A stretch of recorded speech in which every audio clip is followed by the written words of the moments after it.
I'll never forget the day that I went in for a routine checkup and they told me to leave the medical clinic I was getting the checkup from and told me to go straight to the hospital because I was literally minutes away from death. And why is that? Believe it or not, it wasn't because of diet. It wasn't because of poor lifestyle choices. It was literally because I had spent years ignoring what I call the 3 laws of vital life force energy. I was literally living in complete unconsciousness to the 3 laws of life force energy. And in today's video, you're going to know what these 3 laws are, because here's the question you need to be asking yourself. Is my life force energy living or is it dying?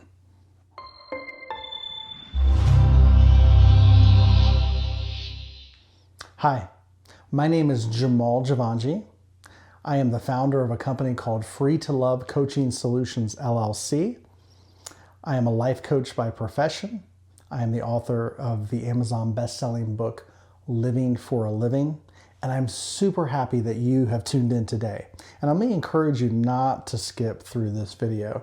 This video could literally determine the quality of the rest of your life if you take this very seriously. And for some cases, it could even determine an early death or a vibrant and thriving life. So for years, as I mentioned, I spent many decades of my life just completely unconscious to the 3 laws of vital life force energy. And I'm going to share those with you in just a minute.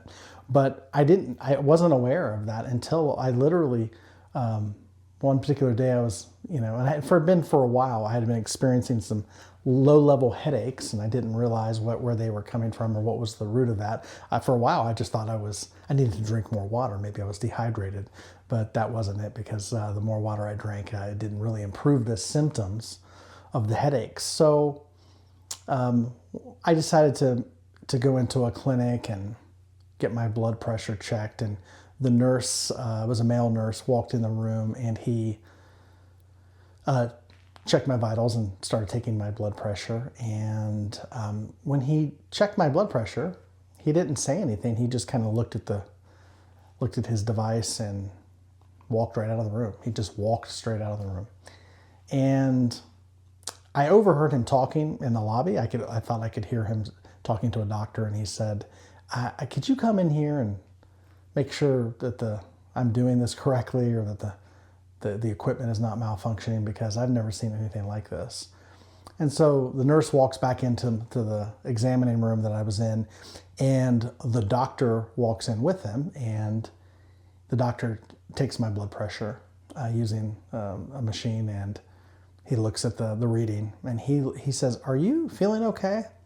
I said, "Yeah, I'm actually feeling pretty good. I have some headaches, and but I just wanted to get checked out because they weren't going away, and I just thought they weren't severe headaches, but they were consistent and persistent." And he said, "You're not dizzy?" I said, "No, I'm not dizzy." He said, "You need to leave here immediately." He said, "I'm almost tempted to call an ambulance and have you transported, but if you're feeling okay, you need to leave here immediately. You need to go straight to the hospital because your blood pressure is 250 over 150. 250 over 150.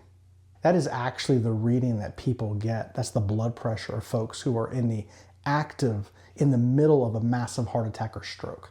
That's the kind of numbers of somebody who's literally having a heart attack or stroke in the process of having that. And that was my normal blood pressure, and it was consistently 250 over 150. So I went straight to the hospital. I was shocked, had no idea it was that high. And they admitted me pretty quickly, and needed to get that, give me some medication to get the blood pressure down. And I was shocked because I didn't understand how it got that high. I had been watching my diet, I'd been trying to exercise, it wasn't any of those kinds of things. But it turns out, now it's a whole other conversation. It turned out how I discovered this, but we all possess this thing called life force energy in our system. And when our life force energy is suppressed, it creates dis-ease in the body. Because the opposite of dis-ease is ease. It's flow. So life force energy needs to flow. It needs to be rising upward. And our life force energy is, the source of it is located at the base of the spine, and it needs to be flowing upward. Now your life force energy is not, it's physical for sure, but there are so many factors that affect life force energy. And ultimately, stress, poor mental health, poor physical health, poor energy health will all affect your life force energy. And if your life force energy stays suppressed, this leads to dis-ease. Now we think of dis-ease as physical symptoms like, cancer or diabetes or hypertension, high blood pressure in the body. Those are, yes, those are external manifestations of dis-ease. But dis-ease starts always at the energy level. And I was living largely unconscious to this life force energy. And there are 3 laws, right, of life force energy. And a lot of them you would be surprised, right? These 3 laws, if you live in unconsciousness or you violate these 3 laws that I'm going to share with you here in a minute, if you violate these 3 laws of life force energy, you're on your way to experiencing massive dis-ease. And dis-ease may look a lot of different ways for different people. For me, it showed up as massive hypertension, high blood pressure, right? But it also showed up in other ways as well. But it can show up in a myriad of ways. But ultimately, when your life force energy is dying, literally dying, then you're going to experience dis-ease either mentally, emotionally, physically, spiritually, energetically, in so many areas. All right, here's the first law. Aligned energy is vibrant and living. Misaligned energy is actually dying. So the question that you need to be asking yourself is my life force energy aligned or misaligned? Well, it's a broader question, right? And as I mentioned, I'm a life coach. I work with people all the time. That's the number one question I'm constantly asking. And I'm always looking in the clients I work with is, where is their life essence, their life force energy, where is it misaligned? Now, they may not be aware of that. But anytime you are aligned with what I call your core essence or your higher self, anytime you're doing something that is aligned with your higher self, your truest essence, there's alignment, and you can feel that alignment. That alignment feels like ease, it feels exciting, it feels hopeful, there's a passion behind what you do. Whenever you're aligned, you can feel the ease and the flow of your life. And it's an incredible feeling. And conversely, when you're misaligned, when you're doing things that are misaligned with your life force energy, you can feel it. It feels like dread. It feels like a lack of motivation. It feels like you're disinterested. It's anytime you do something that your energy is not fully behind, that you cannot tap into desire, that you can't tap into motivation, that's a sign. That's an internal sign that you're misaligned. Now, here's the crazy thing. Most of us have been programmed to not even pay attention to what feels aligned in our core being and what feels misaligned.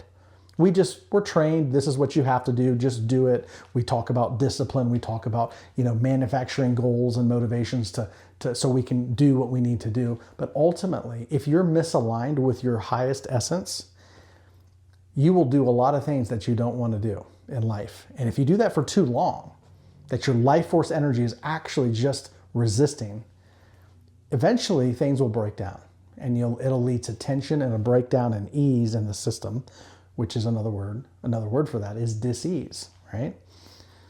So I want you to, if you're watching this video, I want you to completely think of ease and dis-ease very differently. Don't think of dis-ease as cancer, diabetes, hypertension. Yes, those are symptoms of dis-ease, but that's not the root of it. The root of dis-ease is energetic misalignment. And if you live that way, you will eventually break down mentally, emotionally, physically. One of the ways you can tell that you are living in a state of dis-ease, right? That you are misaligned, So this first law, one of the ways you can tell that you are completely misaligned is that you are exhausted or tired all the time. There's no reason that you should always be battling with exhaustion or fatigue or burnout. If you're experiencing burnout, exhaustion, or fatigue, you are on your way to death or an early death. I know that sounds dramatic, but life does not feel that way. That's an indicator that you are fundamentally misaligned with your highest essence. I actually was doing some work with a life coach at one point, and he asked me a question, and he said, Jamal, are you doing anything in your life right now that when you think of the thing that you're doing, the motivation is not like a hell yes, like it doesn't make you say yes. Like, is there anything in your life that you just get excited about and say, yes, I love this that I'm doing? Is there anything you're devoting a lot of time and energy and resources to that you're not passionate about? And as soon as he asked the question, I knew exactly what he was talking about. In my life, I had been involved in a very successful podcast. I was actually one of, at the time on that podcast, there were 3 hosts of this podcast. It was a very successful podcast. My publisher at the time owned the podcast, and I was one of the hosts of the podcast. There were 2 other folks, and it started very organically, and it was really a beautiful show. I won't get into all the ins and outs of what that podcast was, but it grew up. It blew up pretty substantially. We had a lot of listeners, met a lot of great, fantastic people through that podcast. And for a season of time, there was a lot of energy behind it, a lot of flow, a lot of alignment. I could feel it, and we were very motivated. But like anything, everything is a season in life. And that season was coming to an end. I could feel it energetically. But because I was a little bit afraid of walking away from the podcast, there were some reasons for that. I was hesitant to walk away because I thought I would lose clients if I walked away from that podcast. But I could feel the energy was just off. It was no longer fun for me to do it anymore. It felt like a chore. It felt like work. Some of the directions of the show and the other host, I could feel the misalignment. That's not a judgment on the host. That's not a judgment on anything, but my energy was going in a very different direction. And I could feel it, but I didn't know how to put words to it. And it was a very successful show. And I loved working with the folks that were on the show. So this was not an easy thing for me. But when that life coach asked me, what are you doing that you cannot absolutely say, heck yes, but he was like, where in your life are you devoting significant time and energy to something that you actually just don't want to do? It's not a heck yes for you. And that podcast, that show was, at the time that he asked me, that was one of those. So I had to make the hardest decision I ever had to make. And I knew I have to walk away from that. It really forced me to face some insecurity and some fears. And I knew that in order for me to really develop my soul work, which was my life coaching company and business, I needed to devote a lot more focused energy. And I knew that if that podcast that I was a part of was to stay something that I was committed to, then it would siphon off. And it was just the energy of that podcast was misaligned to where I was headed in my work. And I knew I had to let it go. So when I stepped away from it, there was a lightness, there was an ease. I could feel it immediately. Even though there were some concerns and fears I needed to face, there was a lightness. I knew I had come back into alignment because there was a lightness, and it has made all the difference. I can't imagine where I would be. My life coaching company has really taken off, and I've been thriving for the last several years in my work. But that wouldn't have happened if I had not recognized that a significant part of my life force energy was misaligned, if I would have stayed working with that podcast and working with that show. Okay, the second law of life force energy alignment is this. Here's the second law. Here's the second law of life force energy that will determine whether your energy is living and thriving or it's dying. Okay? Second law is this: active energy, or energy that's moving, is thriving and living, but stagnant energy is actually dying. Stagnant energy is dying. Now, let me give you an example of this. This is a quick example of how this plays out. Okay? Now, I'll use a money example because money is a representation of energy. All money is, right? The root word of money is currency. And currency, the root word of currency is current, which is energy. And that's really what money is. It's a whole other conversation, but money is simply a representation of energy. Okay? So energy that's moving is alive and vibrant, but energy that stays stagnant is on its way to death. And believe it or not, money will reflect that. It will reflect that. So money that's not moving is dying. So if you're living in insecurity and fear and you're trying to hoard it and you don't want money to move, it's actually just a symbol or picture of your own life force energy, which is stagnant.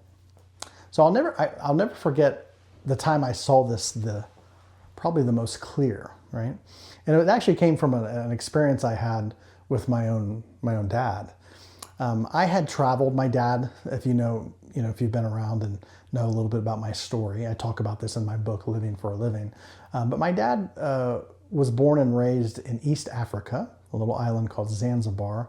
He's originally from Indian descent, so our ancestors come from India, but a lot of Indians settled East Africa, and that's where my dad was born and raised. And I ended up traveling back to East Africa to visit family and to get in touch with my roots a number of years ago for the first time. And it was an incredible experience.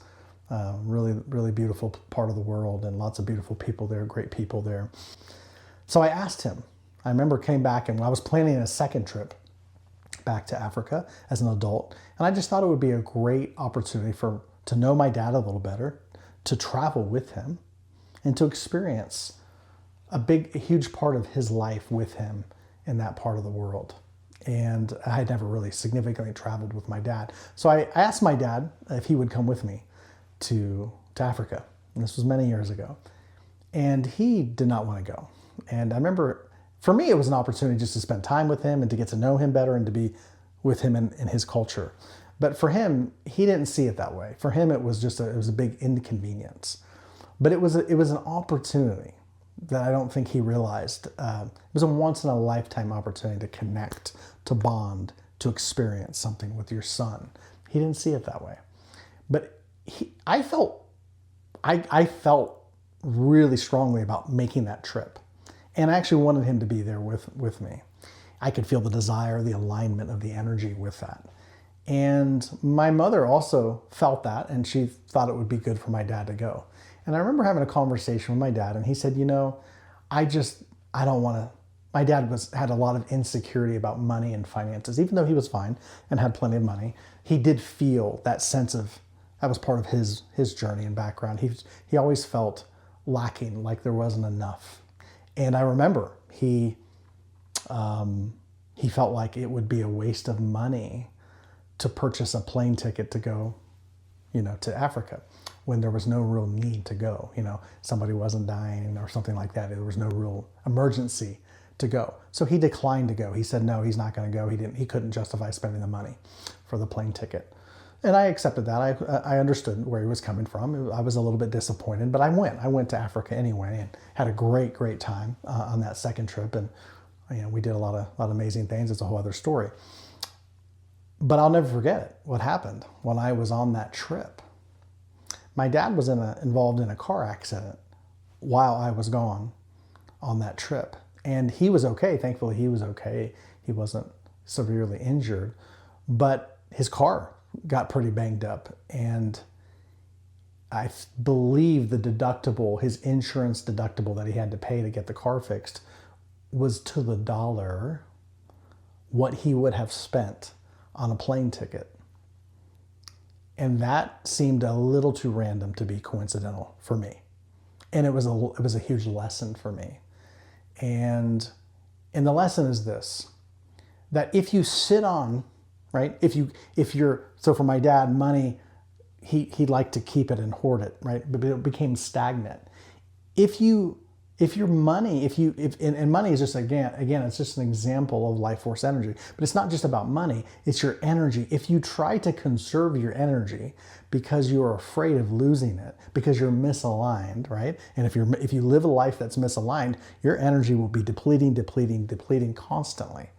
But if you get aligned with your energy, right, it needs to move. It wants to move. It wants to, experience things and expand, but you have to spend it to. Spending, I don't even like to use the word spending, but a better word for spending is expanding. Is you're literally circulating. You're circulating or expanding energy. That's what it is, right? So my dad, he didn't want to expand it or circulate the money to buy the plane ticket to have this experience, go back to Africa, visit his family, spend time with his son. He didn't want to do that. So he was misaligned in that area, and so he wanted to hold on to it, understandably. But he ended up losing it, right? You cannot keep the energy. If you try to keep the energy, it dies. You lose it. But if you circulate it, whether it's money or just energy in general, if you circulate it and expand it, it grows and becomes more vibrant and brings more back in. This is a principle of life force energy. Stagnant energy is dying. Active energy is living. Does that make sense? And the third vital law of life force energy that I want to tell you about is this, right? Life force energy that is grounded and rooted internally is living and active. Life force energy that you have outsourced externally becomes insecure and is dying. So let me say that again. Life force energy that is rooted internally and grounded will become vibrant and growing.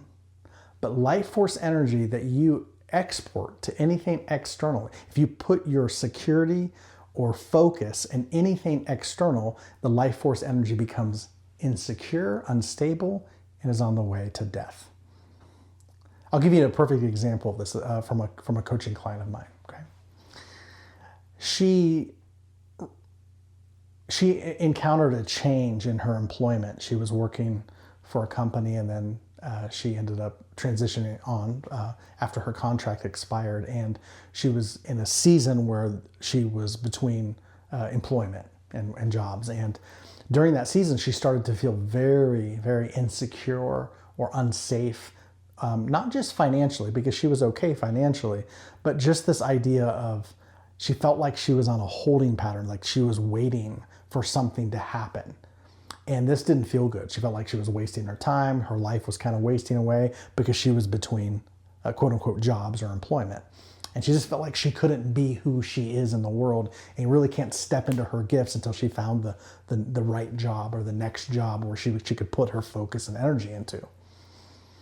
So she felt some insecurity, and her life force energy was just getting heavy and kind of dragging her down. And so the more she kept looking for employment or jobs from that place, and it wasn't yielding any benefits. There were no benefits yielding from that. No jobs were opening up. No doors were opening. So the more she looked and tried to solve that and fix that, the worse it became for her. And we were having a coaching session where we were driving into the depths of what she was feeling in that place. And it became very clear that her sense of purpose, her sense of her life force energy and a lot of the work and that she was here, that she felt very compelled and motivated to do in the world, was kind of outsourced to a job. So until she could get the right job that would allow her to really step into her gifts, she just felt like she was on a holding pattern, and she felt that insecurity was growing. And so it started to develop into a bit of anxiety, feeling just unable to really rest until she found that job. So we talked about that and became very clear that she was outsourcing her significance, her sense of power was all being outsourced to a company or a job that she clearly didn't have. So it took some awakening and awareness for her to understand, right? And what we discovered is this, that her energy, her life force energy was literally outsourced. It wasn't internal, it wasn't grounded internally. Because here's the truth. We ourselves are the generators of energy, right? That's all people are. We generate energy. We are the economy creators. It comes from us, not from a job, not from anything external. So our security, whether it's your sense of provision and well-being, whether it's your sense of significance, it doesn't actually come from your employment or whatever it is that you're doing. It's just, that's part of the illusion, right? That money comes into you and then that establishes your security, or that establishes your sense of purpose in the world, or the work, because the company gives you the opportunity to do the work, then somehow that makes you significant or impactful. But the truth is it doesn't. That's the illusion. You yourself are the generator of all the energy that you have. And I'll prove it to you, right? Have you ever had a long day where you're just exhausted at the end of the day, right? So what do? That's right, you go to sleep. So when you're sleeping, it's not like somebody's plugging you into the wall like your cell phone, right? That's not happening. When you sleep, you're literally coming back to that place of stillness so that the internal energy can repopulate. And then you wake up the next morning and you have lots of energy if you've had a good night's sleep. And then you're able to take that energy and then express it out into the world by things that you do, right? So the principle here is that stillness and rest is the basis of all activity. You can write that down if you're watching this. Stillness and rest is the basis of all activity. But this third law, right? This third law of life force energy that determines whether the energy in you is moving towards life or if it's moving towards death, really has to do with, is your focus for your security, is it internally rooted or externally rooted? Right? Whether it be security, significance, whatever it is that you're here to do in the world, is it coming from you, or do you perceive it coming from outside of you? Because if you perceive it as coming from outside of you, your energy will become destabilized, and that energy will eventually lead to dis-ease. And I'll never forget when my coaching client had this shift in perspective, when she went from, she had this epiphany and this awakening that she was actually the generator of all the things that she does in the world.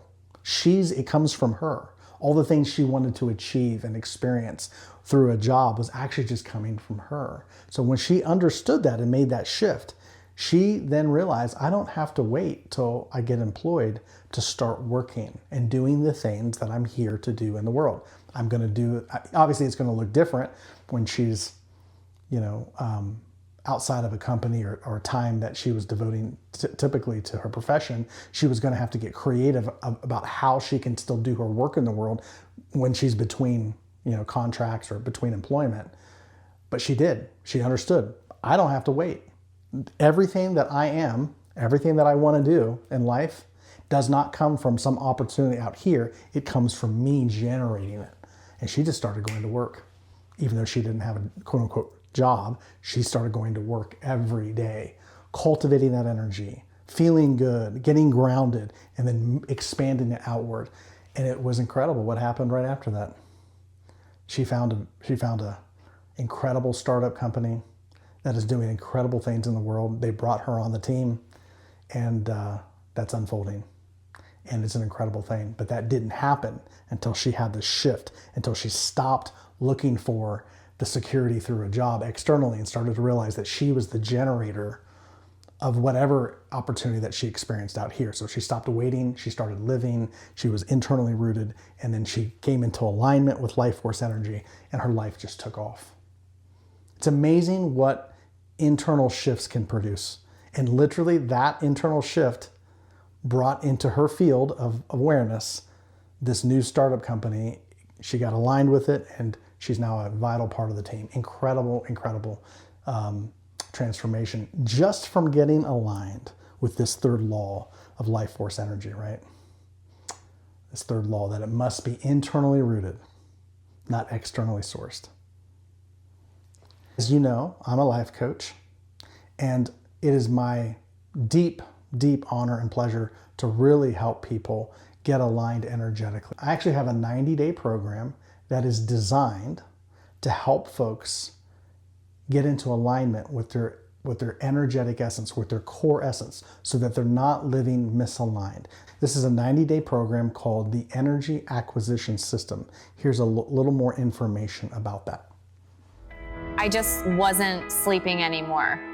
I felt like I was stuck. I could not stay motivated, and it was hard to focus. I tried self-help books, therapy. I even took a vacation, and nothing helped.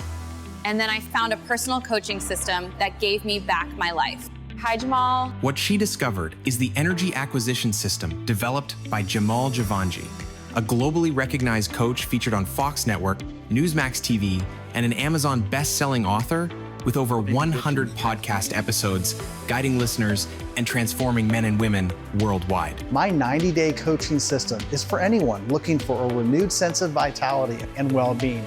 I haven't felt this alive in years. Jamal changed that. Don't just wait for a change. Do something about it. Book your session with Jamal today. Your breakthrough begins the moment you say, yes, I'm ready for change. Hit the button below and let's get started. Okay, so if any of that resonated with you, if you would like to hear some more information about my 90-day program, the Energy Acquisition System, don't be shy. Right below this video is a link. Click that link. It'll take you to my webpage. You can schedule your free consultation call with me. We'll talk more about it. We'll see if it's a good fit, and we can give you more information about the program from there. If you like this video, please don't ignore this. I know a lot of folks say this. It really makes a difference. Hit the like button.